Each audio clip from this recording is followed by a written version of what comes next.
Okay, so whatever you are doing right now, I need you to stop, and I want you to pay attention to this. This is important. First, I want you to listen to a clip from the 1999 rap album, Nostradamus. It's by the artist NAS. Take a listen. Shoot 'em up, just shoot 'em up, what? Kill, kill, kill. Murder, murder, murder.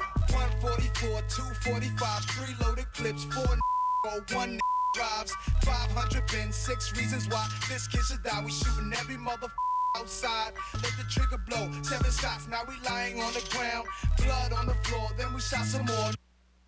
All right, so you got that. Now, I want you to listen to what Nas had to say following the videotape beating of Chicago honor student Darian Albert. He says, in what's called an open letter to young warriors in Chicago, Nas writes, "I remember feeling like I was the hardest inward breathing, and I couldn't wait to prove it. But let's think, what are we really proving? And proving what to whom? Everybody knows Chicago breeds the youngest of the strong, but the strongest of the strong. But I just feel me, being your brother from another state, feels your pain. If I grew up with you in a very own household, you have the ability and mind power to change the way we are looked at." Nas is with us tonight to talk about that.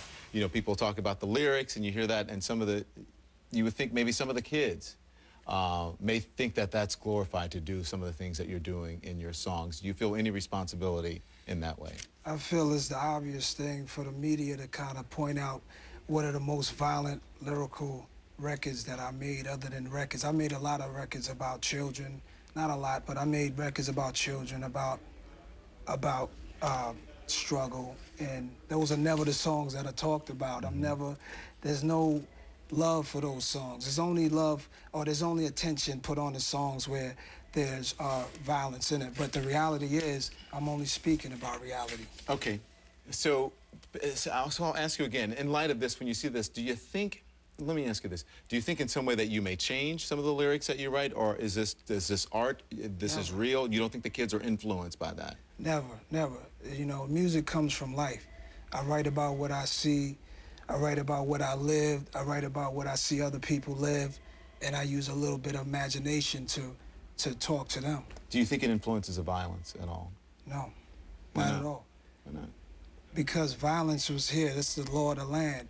If you watch Gangs of New York, if you look at history, violence and war has been the things that's even built this country.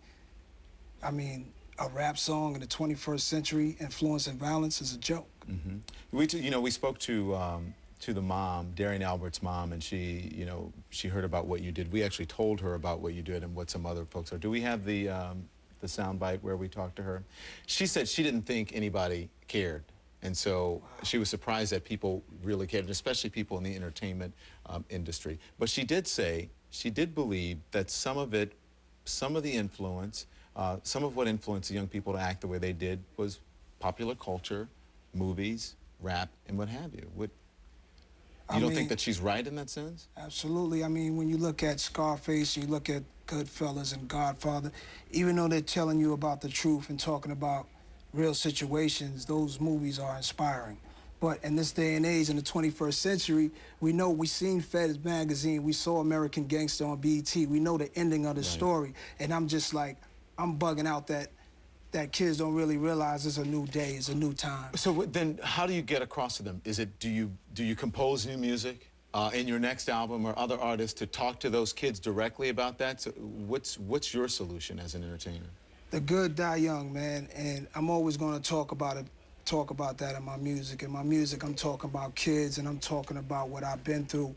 And I'm not going to change my music to make it more positive, because that's not real. I got to make what's real. Well, I don't mean positive, but to influence. If you know these kids are listening to you. I think I personally already have. What I'm asking you, is there something, is this some sort of catalyst or inspiration to write about this in your music? Is this specific incident with this brother, man, it definitely is a reason. It definitely makes me want to record, but I don't want to jump all over the situation musically. You know, I'm really here beyond music. I'm here because I always cared about people and love. I always cared about our plight and where we're going. I'm going to ask you this. I was there last night, and I was talking to people who are from Chicago who were asking for help, and they said, you know, where are the big entertainers, the rap artists? Where's Kanye West, who's from Chicago, Common, who's from Chicago, all these other people who are from Chicago? Why haven't we heard from those people? Why aren't they here helping? What do you say to that? I say they want to help. I say they're willing to help. I say they're ready to help. I think there's just, there needs to be, maybe I can call them out, we can go out, or maybe they're already setting something up. I think they care about the people, and we are them. We relate to them, and we love them, and I think that there may be something brewing. Thank you, Nas. My man. Appreciate you taking your time coming in here. Thank you very much.